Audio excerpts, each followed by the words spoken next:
مختصر جواب یہ ہے کہ سود ہر دور میں ایک ہی رہا، وہ رسالت مآب سے 5000 سال پہلے بھی وہی تھا، آپ کے زمانے میں وہی تھا، اب بھی وہی ہے۔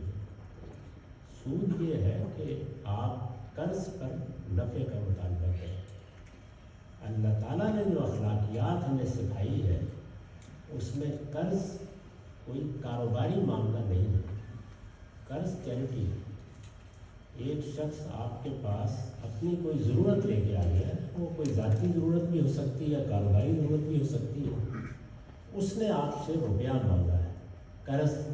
چاہا ہے۔ اللہ تعالیٰ تو یہ فرماتے ہیں کہ اگر تمہاری کاروباری ذاتی حال اور مستقبل کی ضرورتوں سے زیادہ ہے ویسے ہی دے دو، یہ پہلا درجہ ہے، اسی کو ہمارے دین میں انفاق کہا جاتا ہے، دے دو۔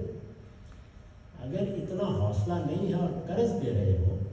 تو اس کو بھی مدد سمجھو، اپنے بھائی کی چیریٹی سمجھو، اس پر نفع کا کوئی سمجھو، نفع کا مطالبہ نہ کرو۔ قرض پر نفع کا مطالبہ کیا جائے تو یہ سود ہے۔ چنانچہ ہماری مسلمانوں کی پوری تاریخ میں بھی، یہود کی پوری تاریخ میں بھی اور دنیا کی پوری تاریخ میں بھی ہمیشہ قرض کی یہی صورت ہے جس کو قابل مذمت سمجھا گیا، اور سود کی تعریف بھی یہی کی گئی ہے کہ کل قرض جر نفع فهو ربا۔ جب بھی کوئی شخص قرض پر نفع کا مطالبہ کرے گا تو اصل میں سود کھائے گا، اس نے ایک بھائی کی ضرورت سے غلط فائدہ اٹھایا۔ اس کو تو اپنا مال اپنے بھائی کی خدمت میں ویسے ہی پیش کر دینا چاہیے تھا، یہ حوصلہ نہیں کر سکا اور اس نے قرض دیا ہے تو اس نے واپس لے لینا ہے، تو اصل ضرب پر اکتفا کرے، اس میں اور کوئی بحث ہی نہیں ہے، یہ نیکی اور خیر کا کام ہے۔ ہماری فکر بھی جو ہمارے یہاں جورسپروڈنس ڈیولپ ہوئی وہ بھی اس کے لیے جو لفظ استعمال کرتی ہے وہ یہ ہے کہ یہ قرض دینا اصل میں تبرع کا عمل ہے، آپ نیکی کرنے جا رہے ہیں، تو نیکی کرنے جب آپ جاتے ہیں تو اس میں نفع نقصان نہیں دیکھتے، اس میں مدد کا، اپنے بھائی کی معاونت کا احساس ہونا چاہیے،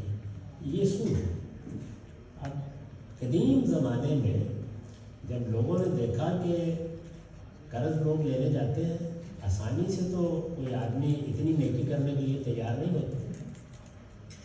جب ان کے پاس کچھ زائد روپیہ تھا تو انہوں نے اس کو کاروبار بنا دیا، یعنی چیریٹی کو کاروبار بنا دیا۔ یہ چیریٹی کو کاروبار بنانے کا عمل ہے جو سب سے پہلے یہود نے کیا، یہ عرب میں بھی موجود تھا، اور یہی اصل میں بینک کی تاریخ، یعنی بینک کیا تھا اس وقت بینک وہ نہیں ہے۔ بینک کیا تھا؟ بینک اصل میں ایک نیکی، خیر، تبرع کے عمل کو کاروبار بنانے کے گناہ کا ارتکاب تھا، اور ایسے ہی بنا ہی چنانچہ لوگ قرض لیتے تھے، کماتے تھے، اس کی بنیاد پر اس میں بڑی بحثیں بھی پیدا ہوئی، یہاں سے اس ادارے کی ابتدا ہوئی۔ اس کی تاریخ آپ پڑھیں، 400-500 سال کی تاریخ ہے، یہاں سے ابتدا ہوئی۔ آہستہ آہستہ پچھلے 200 سال میں یہ ادارہ محض قرض دینے کا ادارہ نہیں رہا،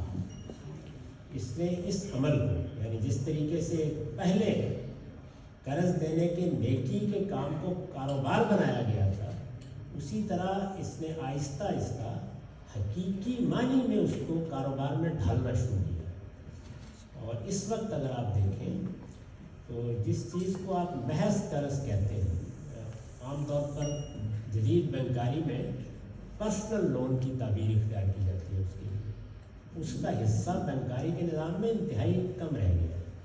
یعنی بعض جگہوں پر 5% ہے، بعض جگہوں پر 2% ہے، بعض اس سے بھی کم ہو گیا۔ زیادہ تر بینک کیا کر رہا ہے،